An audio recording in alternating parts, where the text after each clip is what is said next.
Thank you for joining us. I'm Kai Jackson. And I'm Maxine Stryker. The city's $85 million balancing act comes with several new fees. Yeah, critics also say some added funding for immigrant affairs makes Baltimore the target of the federal government.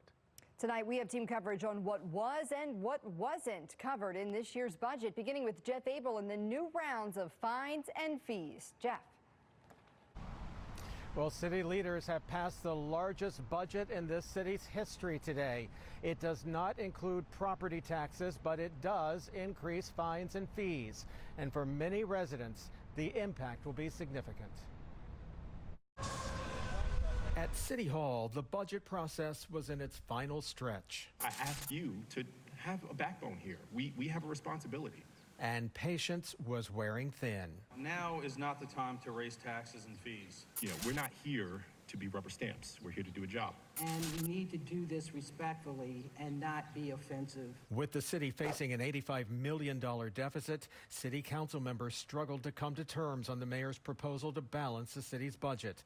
The $4.6 billion budget proposal doesn't raise property taxes, but it does raise many of the city's fines and fees, including ambulance transports, which will cost 20% more, taxi rides, which will be taxed 50% more, and landfill tipping fees, which will double. I think now is the wrong time to raise taxes and fees, especially on our most vulnerable populations, such as our older adults who already have come before the city council and said they're choosing between their oxygen tanks and their utility bills. The proposed budget reduces funding to the police department and adds 15 new trash crews at the Department of Public Works. And at the last hour, Councilman Mark Conway tried and failed to convince his fellow council members to restructure funding at Baltimore's Children and Youth Fund. I understand you guys have all made deals with the administration and you all have your parks and your playgrounds and things that you want to see happen, and I want to see that happen too. But we have a responsibility to stand true to our charter. By a vote of 13-2, the council approved the mayor's proposed budget, but not before shuffling more than $7 million to different agencies.